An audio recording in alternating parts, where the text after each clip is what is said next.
Shri Gauranga Mahaprabhu ki, Shri Nityananda Prabhu ki, Shri Shri Pancha Tattva ki, Srila Prabhupada ki. Hare Krishna. So thank you everyone for joining us in this Harinam Japa meditation. And as I mentioned, next week, very, very special festival, Shri Shri Gaur Purnima. So please invite your friends, please everyone come. Kirtan starts at 12:30, and then from 4:30 we'll have class by Maharaj, and then grand Abhishek of Panchatattva, and wonderful drama and prasadam. So more details after the class, but now we'll start off right away with a talk by His Holiness Bir Krishna Goswami Maharaj. Hare Krishna. Okay. No bugs? At least they don't have to pay for them. So I want to thank Dishanarayan Prabhu for leading us so nicely in Krishna consciousness here. And organizing our whole devotee community into service. I mean, this amazing devotee is extremely humble, all sorts of good qualities. Anyway, so thank you very much. And yesterday we had a very nice Rath Yatra during the parade, St. Paddy's Day parade. And it was very nice, especially I liked my part, where I was following Lord Jagannath.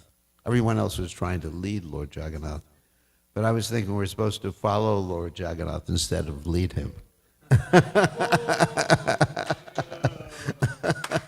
Not to criticize anyone else, but it was a lot of fun. Actually, Krishna consciousness is meant for fun. Like Prabhupada said, it's practically a system of recreation. And if you're not having fun while you're executing Krishna consciousness, you're doing something wrong. Sometimes I tell the devotees that sometimes I'm having so much fun and I think it's illegal. Someone's going to come around the corner and arrest me, say you're arrested for having too much fun serving Krishna. So anyway, life is meant for fun. Real fun is Krishna consciousness, Kevalananda Kanda, and the other types of fun through this body and through this material mind, they appear to be fun in the beginning, but then at the end it's just tasteless, or as Krishna describes in the Gita, like a little nasty. I don't want to say poison. He says poison. I'll just say bitter. Ooh. So who wants a bitter taste? Sometimes you eat something and it appears to have a very nice taste in the beginning, and then you swallow it and ugh. So that's gross and subtle material enjoyment. But Krishna conscious enjoyment is happiness from the beginning to the end, eternally. Okay. So let's chant Jai Radha Madhava.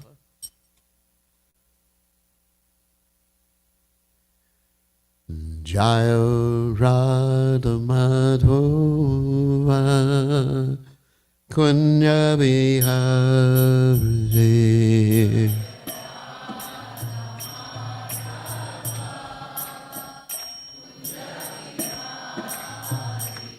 Jai Radha Madhava Kunya Bihari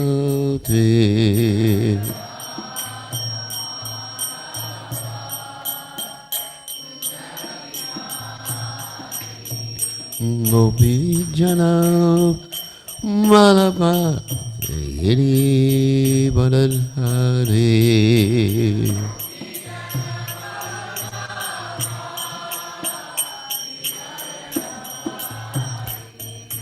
Gopi Jana Malapa Giri Badadhari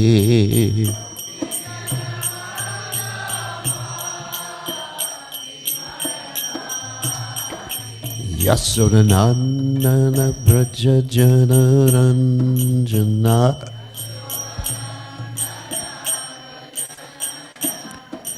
Yasodanandana Prajajanoranjana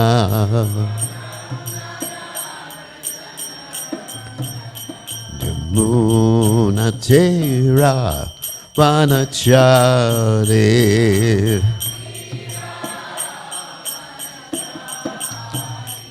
Yamunatera Manachare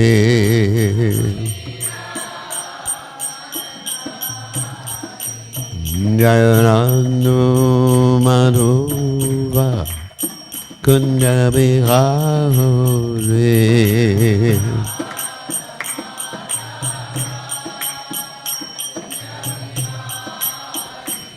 Jayananu Madhuva Kundabihare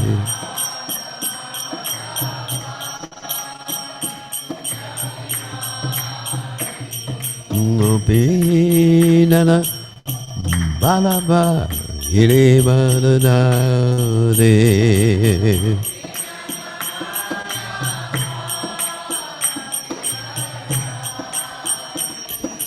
Gopijana Balaba Giribaladade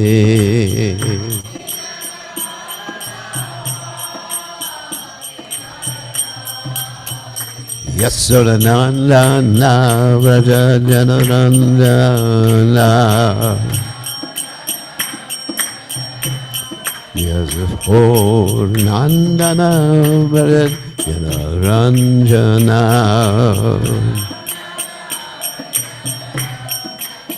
Yamunatera Manachare Yamunatera Manachare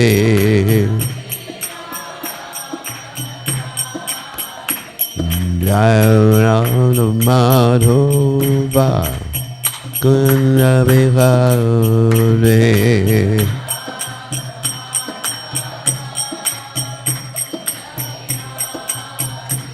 Jayarana Madhova Kundabihare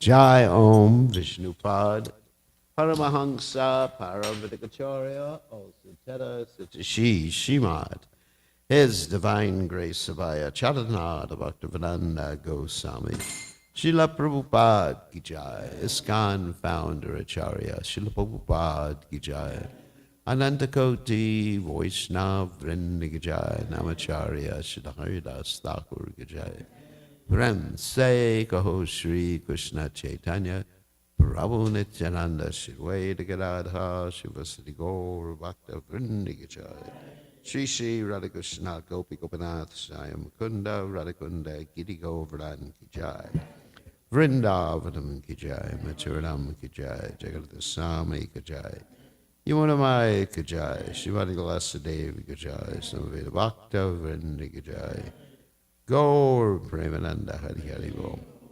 All glories to the assembled devotees, all glories the assembled devotees, all glories the assembled devotees.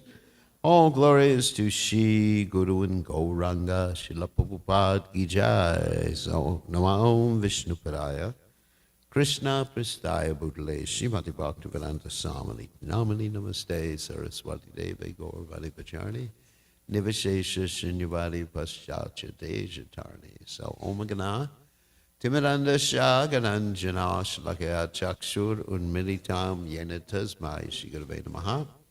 I offer my respectful obeisances unto the lotus feet of my spiritual master, His Divine Grace, A.C. Bhaktivedanta Swami, Srila Prabhupada, who so kindly opened my eyes with a torchlight of knowledge while I was blinded in the darkness of ignorance. So, as Ajitya and Narayan Prabhu mentioned, next week, next Sunday to be exact, we are celebrating Gora Purnima. So I'll explain what Gaura Purnima is, and I'm going to explain a little bit about epistemology in regard to Lord Chaitanya Mahaprabhu today. So that's a big word for those of you who don't know big words. It means, basically, the subject matter is, how do we know that Lord Chaitanya Mahaprabhu is the Supreme Personality of Godhead? It's a big subject matter. So before we talk about that, I'll just briefly describe who Lord Chaitanya is, and then we're going to describe why we believe it. So first of all, he's Krishna himself. And he's Krishna come in the guise of a devotee. And the reason he's coming in the guise of a devotee is twofold. One fold means his external reason, and the other fold is the internal reason. So the external reason involves all of us. The internal reason involves maybe one or two of you,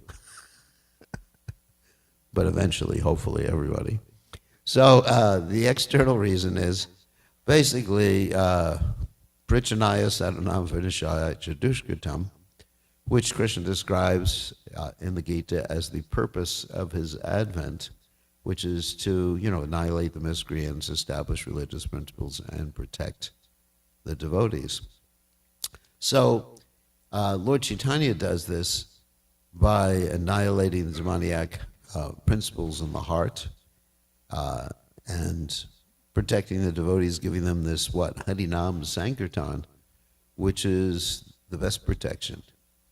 It's the best. Sometimes people talk about different kavachas. You heard about this before? Like Nrsimha Kavacha, Narayan Kavacha. In the Bhagavatam, you find a description of these different kavacha, means like protective armors, where you chant. That's good. I mean, these are all names of Krishna. And you chant, and you get this protection, and then you can go to battle. But we're not so much interested in going to battle in an external sense.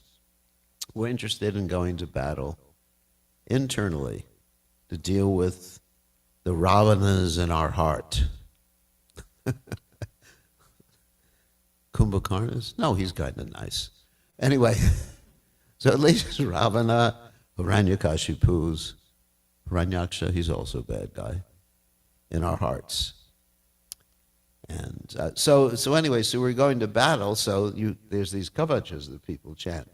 So the interesting thing is about the Hare Krishna Mahamantra, which Lord Chaitanya Mahaprabhu very much stressed, and he chanted other mantras too, was this actually contains all the other mantras, is Purna Shuddha Nitya Mukto Viratvam Namanamino. Because in the name Krishna, or the appearance of Krishna, you have all the various incarnations, appearances, manifestations of the Supreme Personality of Godhead. Just like Jayadev Goswami, the great Acharya, he prays Keshavadrita, Narahari Rupa, Keshavadrita, Shukarari Rupa, Keshavadrita, Rama Sharira, Keshavadrita, Haladara Rupa, etc. So in this way, when we chant the Hare Krishna mantra, we get the best protection. And what protection do we want? From Krishna's illusory energy.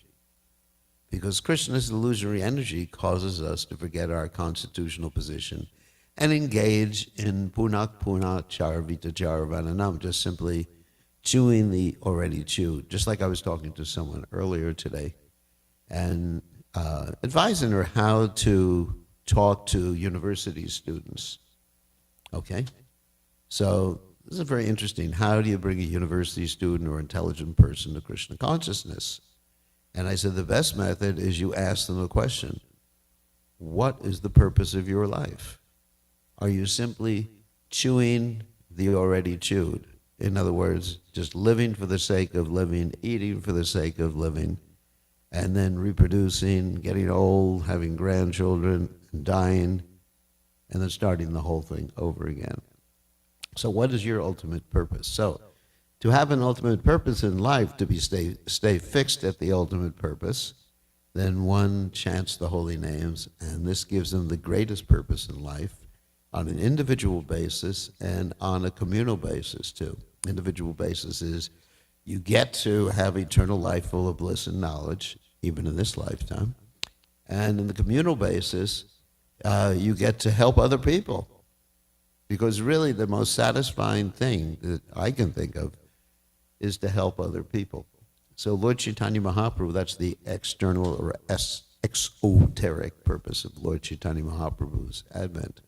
As far as his esoteric purpose, that is to understand Radharani's love for him.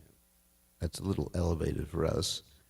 And to actually enjoy from her perspective, which is interesting for us too, because that indicates that a devotee of Krishna can enjoy more than Krishna.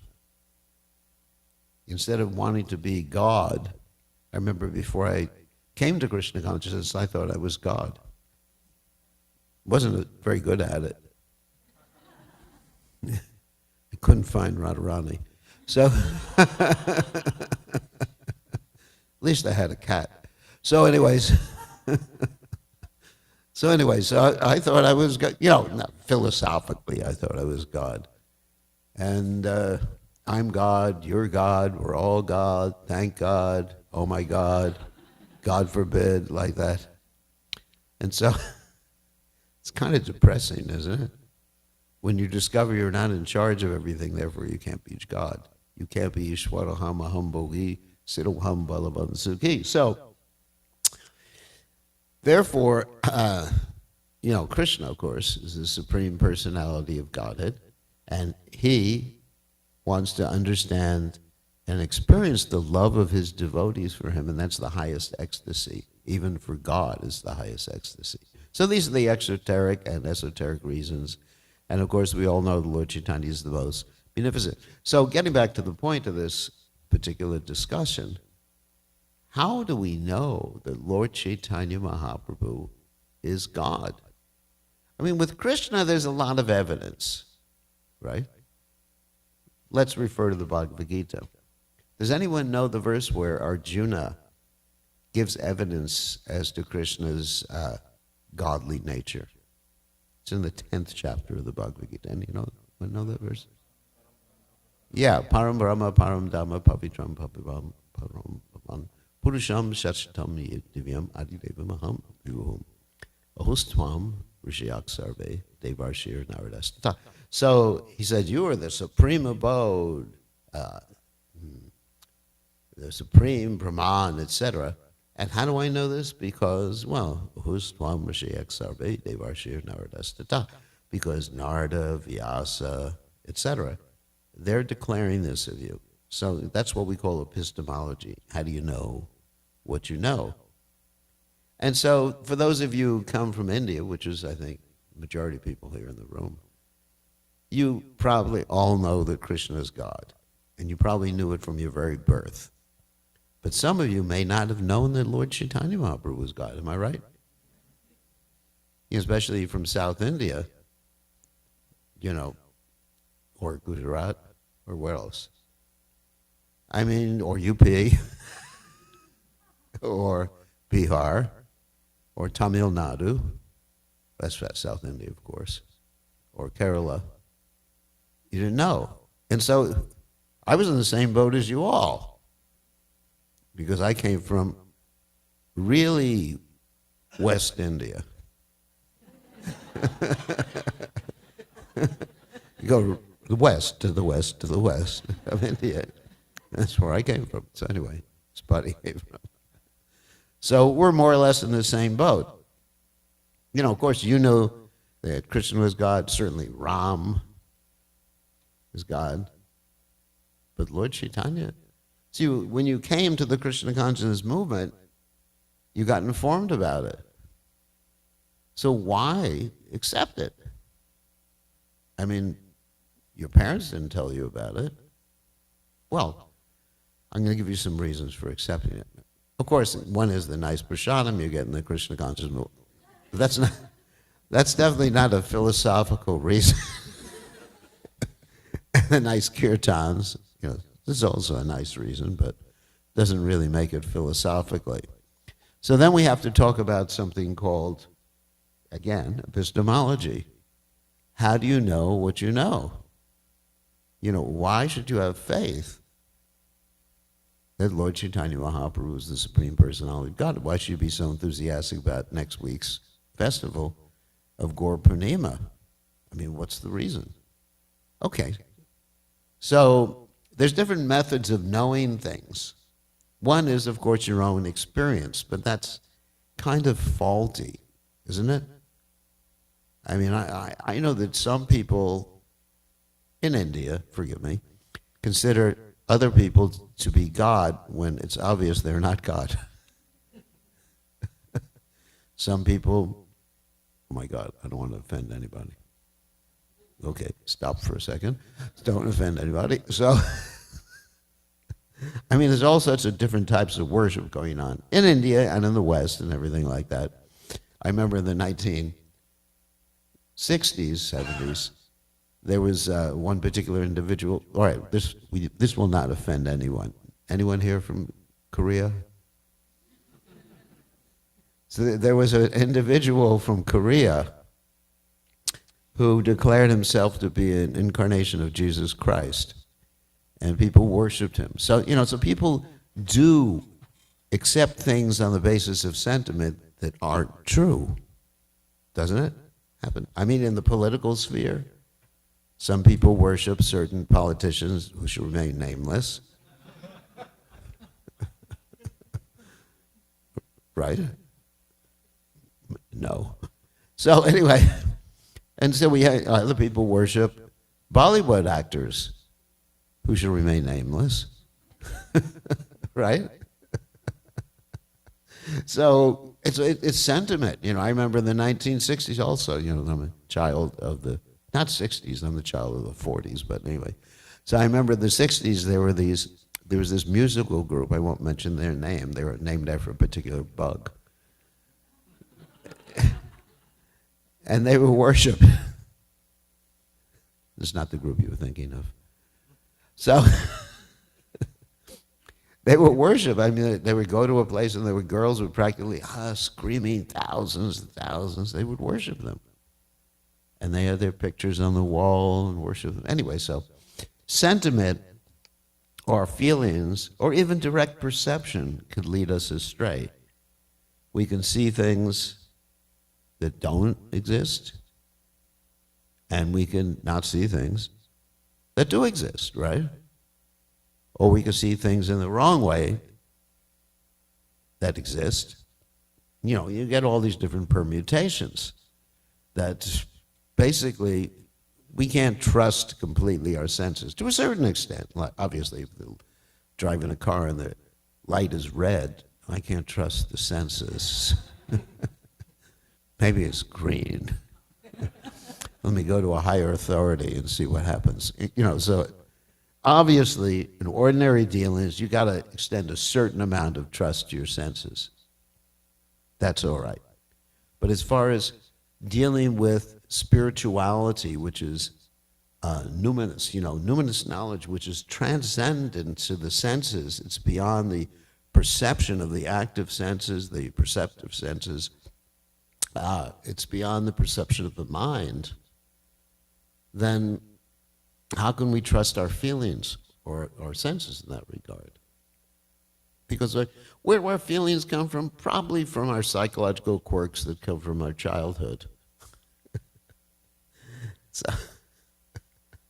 And therefore, generally when we try to understand who is God, we project our own conceptions.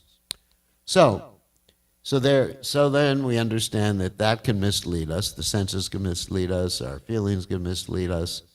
Even logic can mislead us sometimes.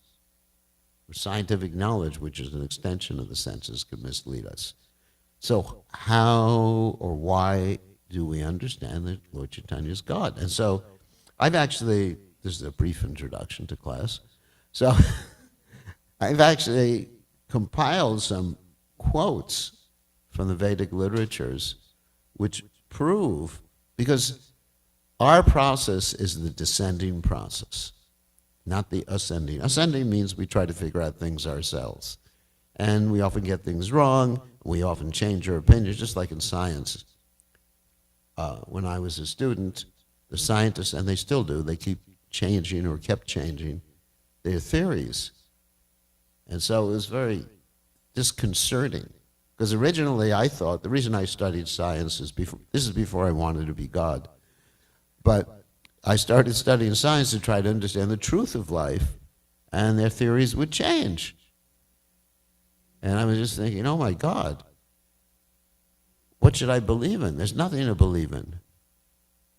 And then, anyway, even this musical group wrote the song about that. They said, nothing is real. There's a song called Strawberry Fields Forever, in case any of you want to listen to it. So basically, I became very disappointed with science. So science and all these other methods of understanding. So our method is the descending process from higher authority. In fact, there's this wonderful verse, Dharmam tu sakshat bhagavat pranitam, that you can only understand Dharma, or Dharma only comes from one source, G-O-D, or the Supreme Personality of Godhead, or Krishna. And the interesting thing about Krishna is that he's left us a lot of information that he himself spoke or he himself wrote. Of course, the speaking, that's Bhagavad Gita, right? And there's many quotes from Krishna and other literatures too. But the Vedic literatures, and of course we understand the word Veda means knowledge, and Vedanta means the conclusion of knowledge. So the Vedic literatures were compiled by Srila Vyasadeva, the incarnation of the Supreme Personality of Godhead. And Srila Vyasadeva delineates what the truth is and who Lord Chaitanya is. You may think, oh, Lord Chaitanya is just in the modern literatures like what? Chaitanya Charitamrita, Chaitanya Bhagavat. So it's questionable.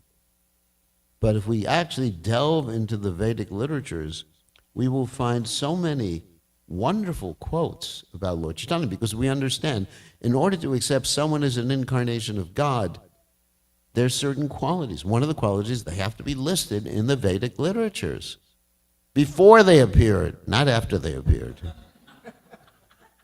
Because I can say there's a Vedic literature saying that I'm God, I just wrote it. Right? Before, way before. So way before Lord Chaitanya Mahaprabhu appeared, there are these descriptions. And I'm going to read some of them and then perhaps comment on them. But I think hearing these descriptions will increase our faith in Lord Chaitanya Mahaprabhu. Of course, faith is also increased by experience, but it has to be founded or with a foundation of logic, reasoning, understanding, and, as I said, how do we know what we know? The epistemological foundation. This is very important because your faith will be tested. Whether you have faith in Krishna, whether you have faith in any religion, it'll be tested. Especially if you have intelligence, it'll be tested. Because there are so many intelligent people out there who are atheists, right? Very, very intelligent. They have very, very, very good, coherent, cogent arguments. And you have to know how to deal with them. And this atheistic propaganda, of course, is very prominent all over the world now. Of course, fortunately, India, there's practically hardly any atheists, which is wonderful. But in America and Europe and these other countries, there's so many atheists. So it's important to know how to deal with these atheists. And that's why Srila Prabhupada put so much stress on dealing with the neo-Darwinists, the people who believed in this Darwinian type of evolution. We're not going to talk about evolution right now.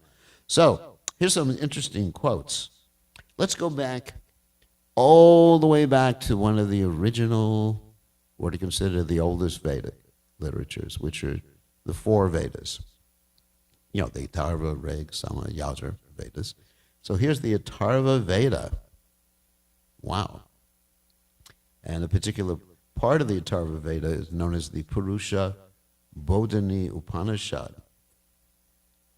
And I don't know if I should quote the Sanskrit. Yeah, why not? Makes it more authentic. So, Saptame Gauravarna Vishnor Ichanena Susakja Chaikam H Prante Prataravatirya Sahaswa Swamanum Sikshayati. In the seventh mantra, that's where we are right now, in case you haven't figured that out.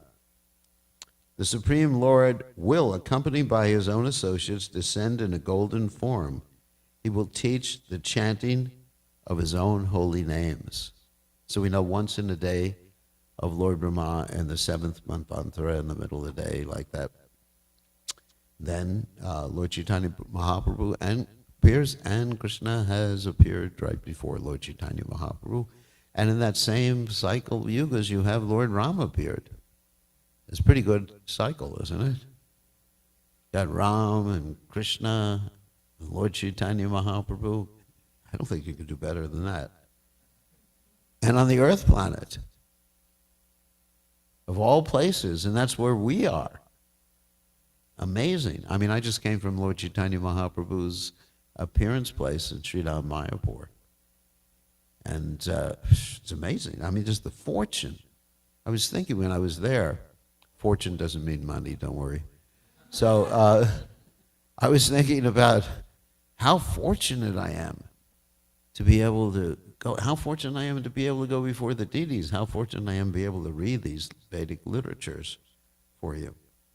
So elsewhere in the Atharva Veda, it is stated, and I will not read the Sanskrit now because that may be too much. The Supreme Lord himself says, when between 4,000 and 5,000 years of Kali Yuga have passed, I will descend.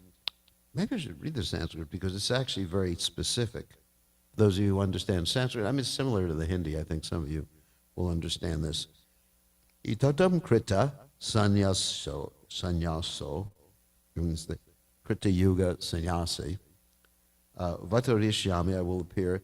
Saguno nirveda, in certain qualities. Nishkamo.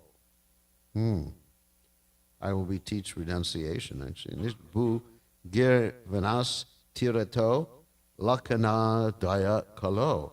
Tatu sahasrabdo pari. Pancha sahasrabhyantare. Gauravarno dirgha ganga. Sarvalakshana yuktishvara. Pratito nija rasavado. Bhakta rupo miskrityo vidal yogasyam. The Supreme Lord himself says, when between 4,000 and 5,000 years of Kali Yuga have passed, I will descend to the earth in a place by the Ganges shore. You can hear that in the Sanskrit, right? I will descend, I will be a tall, saintly Brahmin, devotee of the Lord, and have a golden complexion. I will be renounced and free from all desires.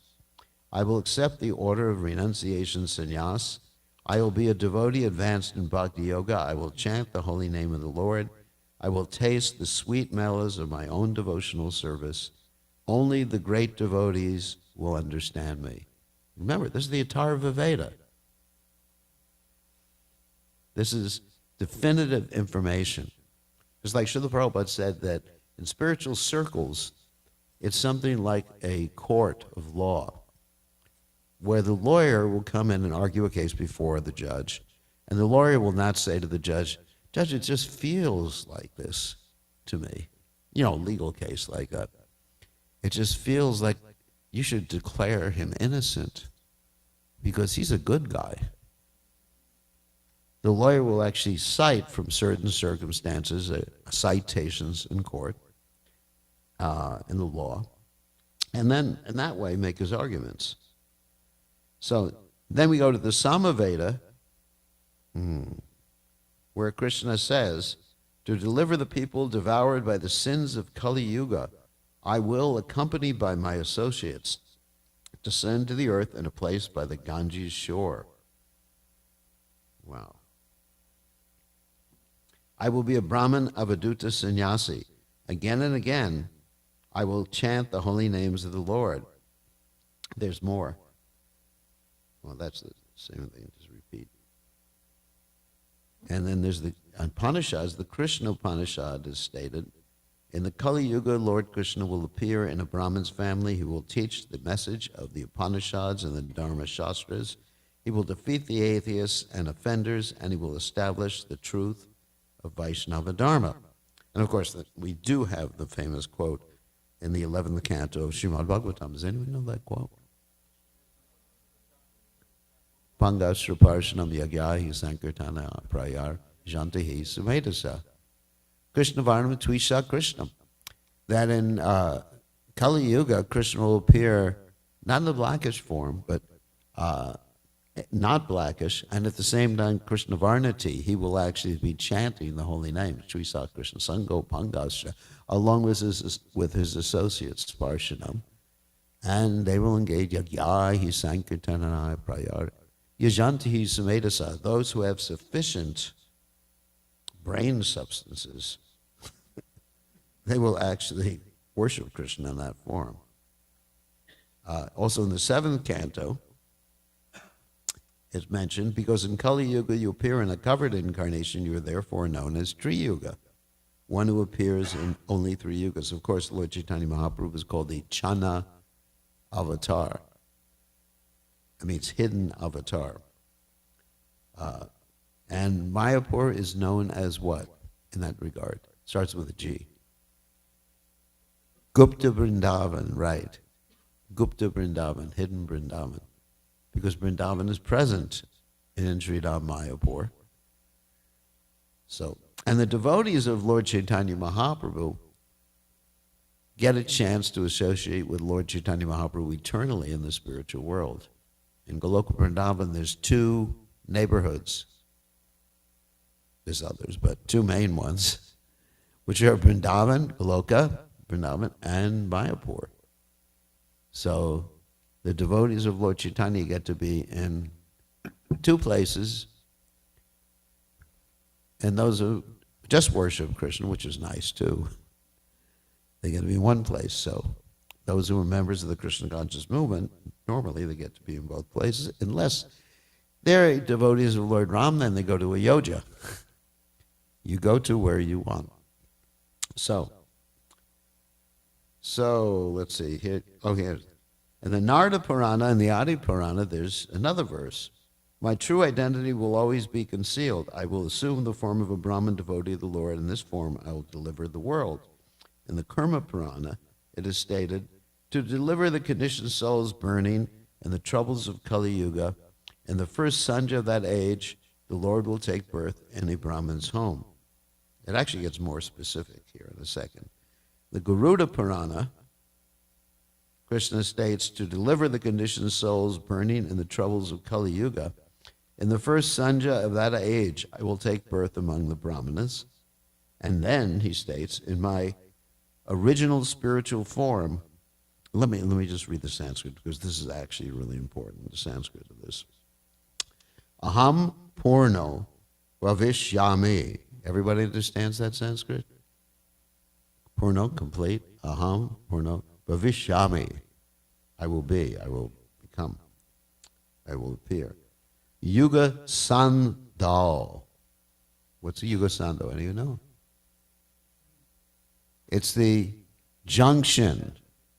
It's like the time of the beginning of Kali Yuga. This is called the Yuga Sandhya. Yuga Sandhya Visheshati. I will manifest myself. Mayapure Navadvipe. You should get that one there. You don't know what it is? Mayapure Navadvipe. What does that mean? All right, forget it. A, B, C, D, E, F, G. Okay. In Mayapur, Navadvip. Navadvip means 9 islands. The 9 islands consisting of one of Mayapur. Bhavish, again that word, Bhavishyami.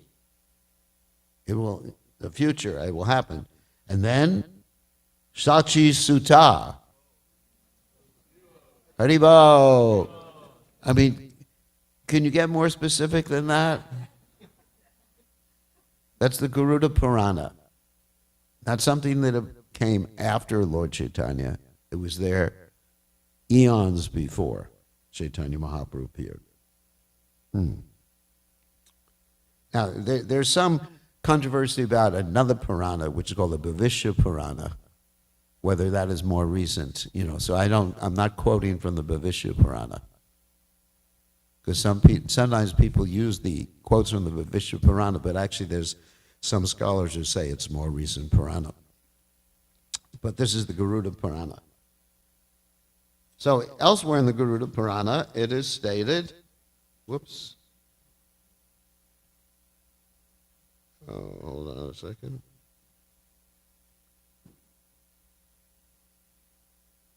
I sort of lost my place. Yeah.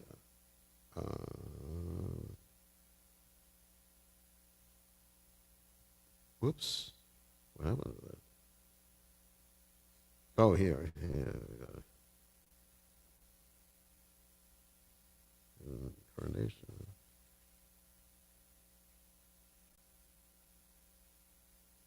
Okay. Oh, here. We do that. Elsewhere in the Garuda Purana it says, okay, here it is. Kaler Pratanama Sanjavama. In the first Sanja of the Kali Yuga, the Lord will become a golden form. First, he will be the husband of Lakshmi, and then he will be a sannyasi who stays near Lord Jagannath at Puri. That's pretty specific too, isn't it? Actually, let me read the Sanskrit. Whoops.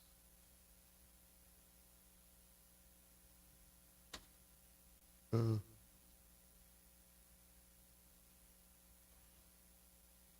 right.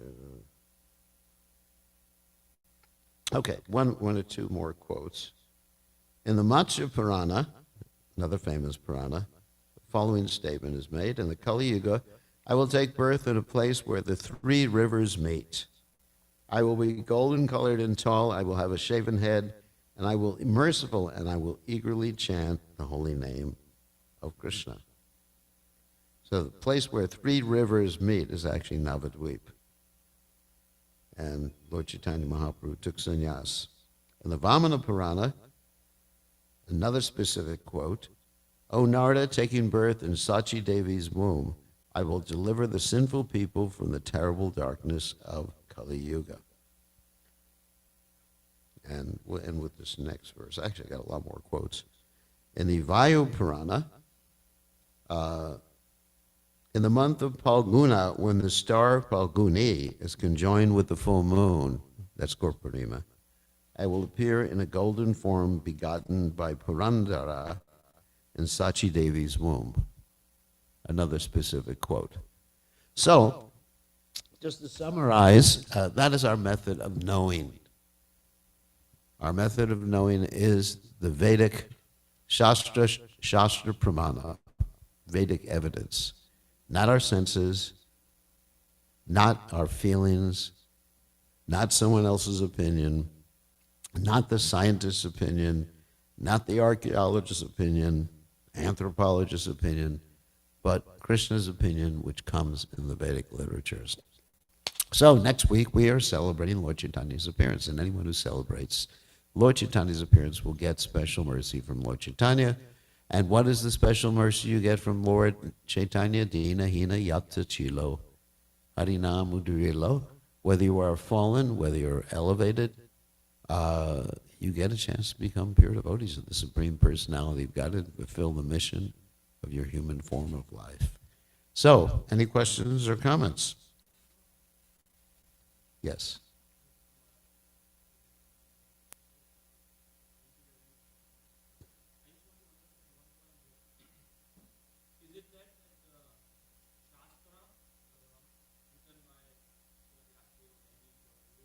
Yeah.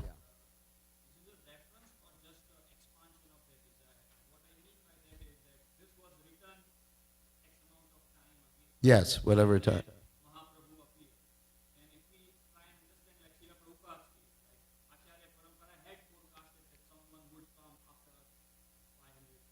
Yeah, yeah.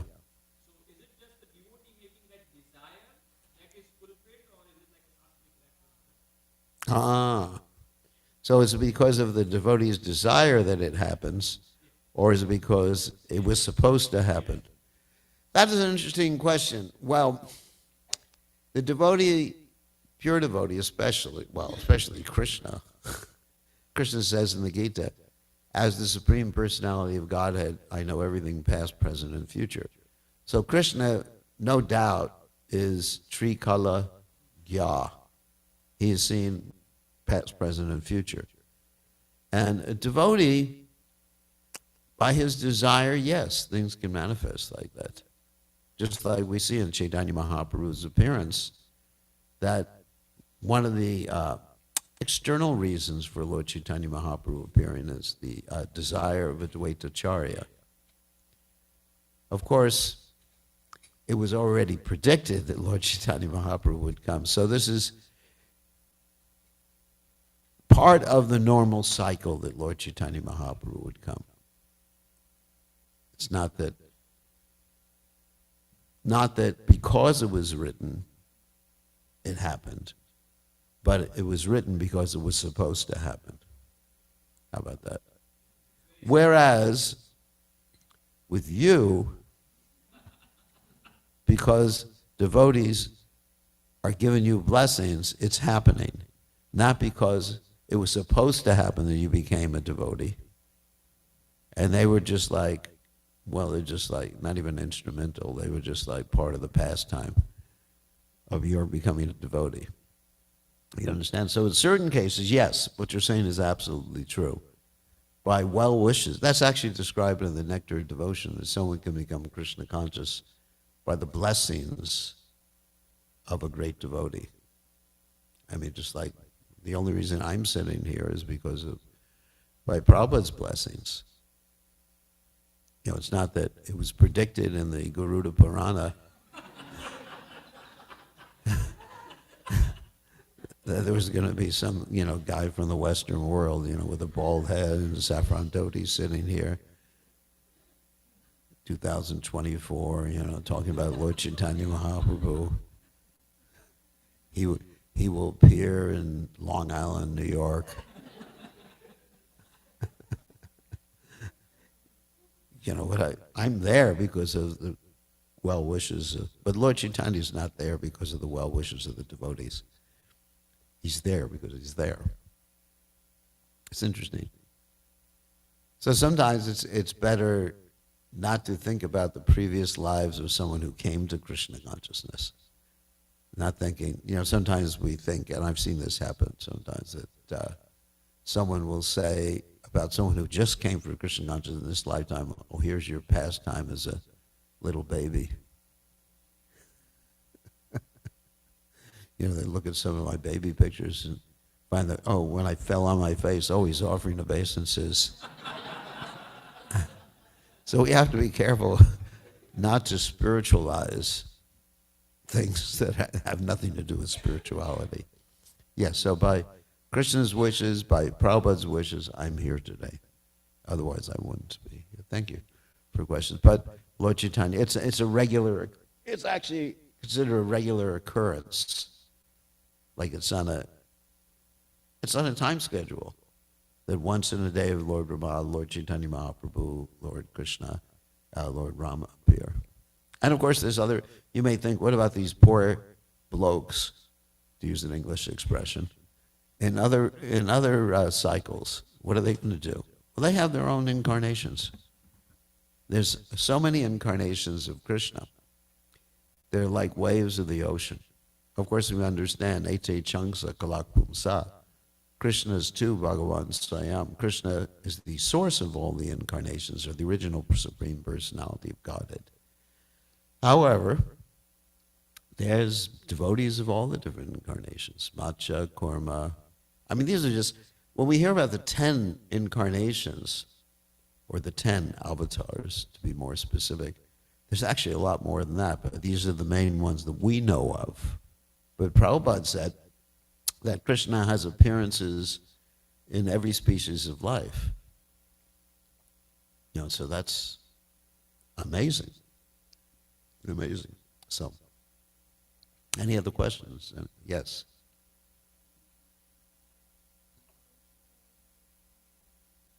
There's one what? Yes. I refuse to answer on the grounds it may incriminate me. Jagannath Puri, that is a quite interesting question. Jagannath Puri, they're worshiping Krishna in the mood of separation, basically, and from Vrindavan. I'm sure that there is some abode of Jagannath Puri in the spiritual world. I can answer that. However, whether it's part of the original local Vrindavan, well, could be. I have to go there and check it out. That's not mentioned. It's not mentioned in the Shastras. So, I'm sure you'll find a place there. Lord Jagannath, of course, if we examine, study who Lord Jagannath is, Lord Jagannath is Krishna feeling separation from the residents of Vrindavan. That's why his eyes are so wide. You know the story that my godbrother, Gaur Govinda Maharaj, tells, that, Krishna and Balaram and Subhadra one time happened to overhear a whole conversation that was going on with Krishna's wives about Krishna's pastimes in Vrindavan.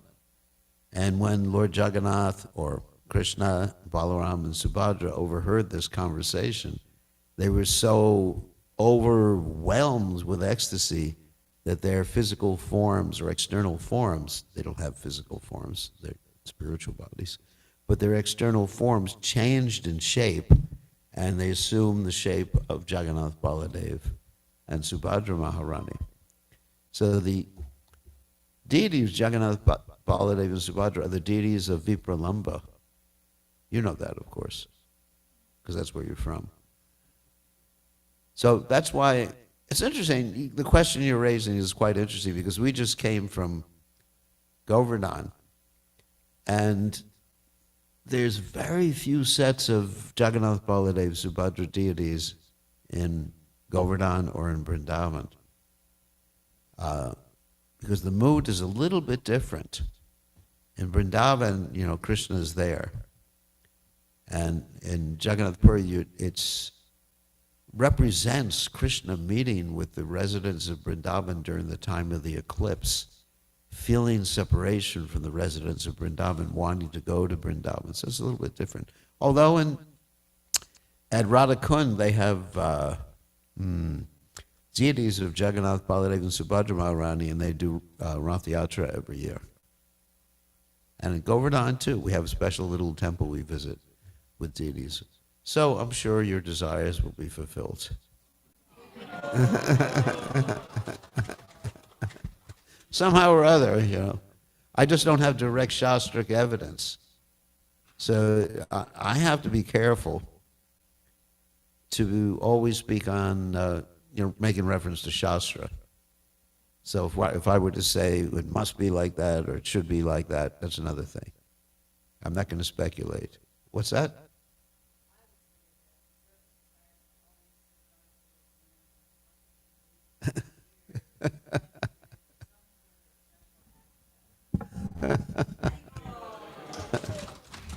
Well, actually, the residents of the heavenly planets see the residents of Jagannath Puri as having 4 arms. So there seems to be some sort of Vaikuntha aspect. That's a description in the Shastras.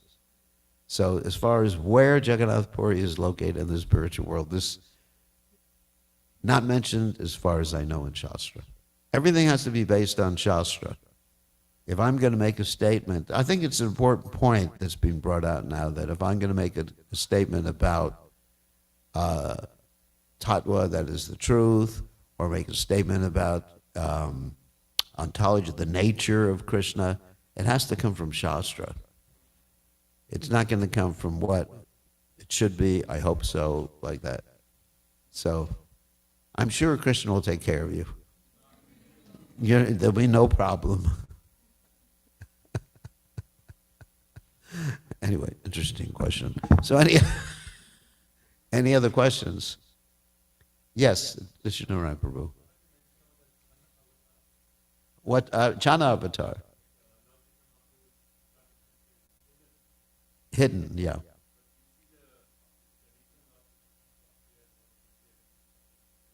Mm-hmm.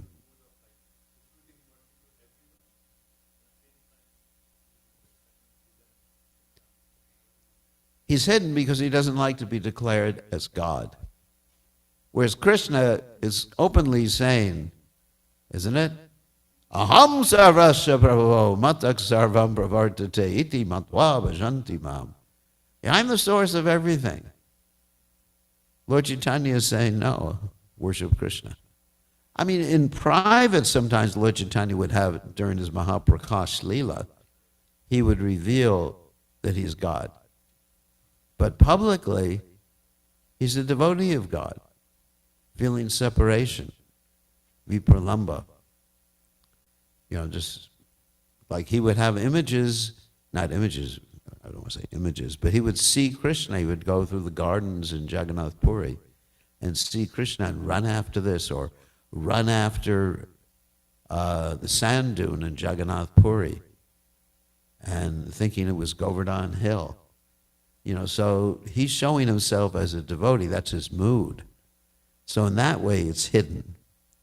It's not hidden from us, and it's not going to be hidden from the whole world, but it's hidden. His identity is Krishna. He hides that identity.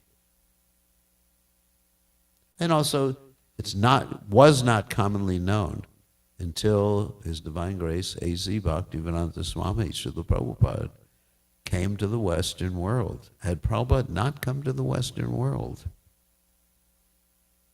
who would know about Lord Chaitanya Mahaprabhu? And even in India,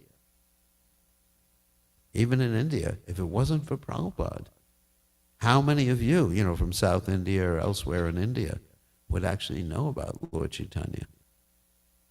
I mean, of course, we had Bhaktivinoda Thakur's quotes, but none of this was spread widely until His Divine Grace Srila Prabhupada came as Lord Chaitanya's Senapati, conquering general, to inform us about Lord Chaitanya Mahaprabhu. So we owe so much to Srila Prabhupada. So he has revealed the hidden to us. What is it? Rajavijja Rajaguyam, Pavitramidam Uttamam, Prachaksha Bhagamam Dharmam, Shushukam Kartamavyam. This verse perfectly explains everything. Bhagavad Gita, of course, for those of you who don't know. Rajavijja Rajaguyam, it is the most secret of all secrets, the king of all knowledge. Pavitram Idam Uttamam is the most pure. Idam Uttamam. And Prachaksha Bhagavan Dharmyama. And you can directly experience Lord Chaitanya's mercy. I'm just explaining this verse in terms of Lord Chaitanya. Prachaksha Bhagavan Dharmyam. This Sankirtan movement, you can directly experience the ecstasy, Shushukam Kartam Avyam, of unlimited happiness. That is Chaitanya Mahaprabhu's movement. Perfectly described by Krishna in the 9th chapter of the Bhagavad Gita. So, if there's no other questions, then, Rishikesh, okay, you have questions.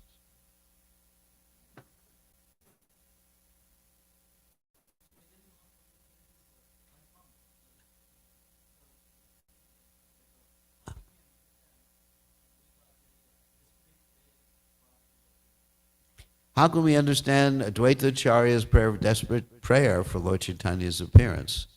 Well, Lord Advaita Acharya is acting as a devotee, even though he's the Supreme Personality of Godhead.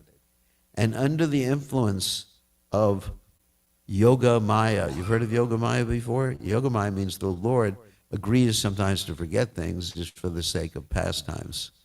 Then he is showing his compassion in crying out for Lord Chaitanya Mahaprabhu's advent. So it's under Yogamaya. Obviously, it was predicted, and Advaitacharya knows it's predicted, but Advaitacharya wants him to appear right now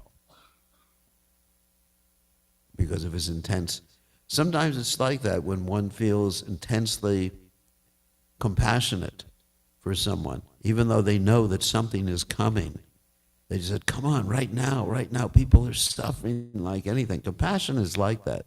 It overwhelms someone to such an extent that they become emotionally involved, emotionally absorbed. Okay? And one other question from Mr. Rishikesh back there.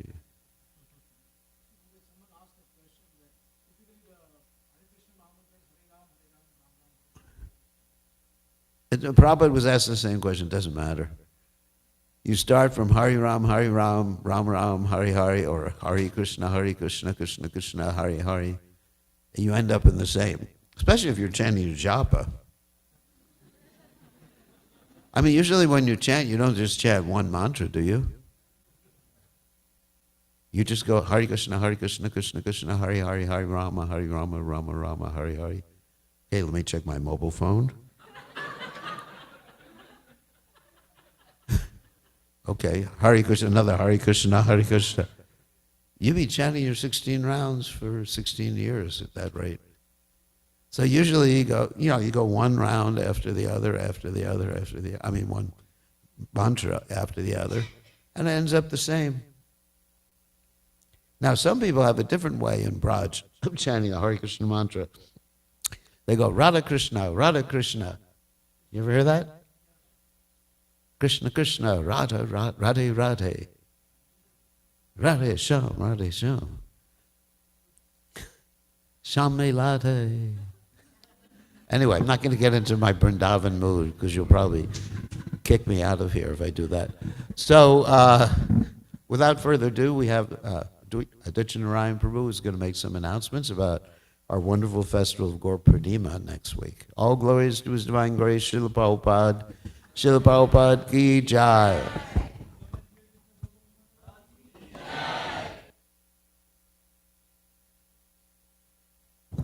Hare Krishna. So thank you so much, Maharaj. It is such a wonderful class to actually increase our faith in the appearance of Sri Chaitanya Mahaprabhu by hearing from so many different shastras. Like, when you hear a class like this, it's like, who can defeat this? The class that point that Lord Sri Chaitanya Mahaprabhu is Krishna himself. So let's express our gratitude to Maharaj for this wonderful, very powerful class on Lord Chaitanya Mahaprabhu.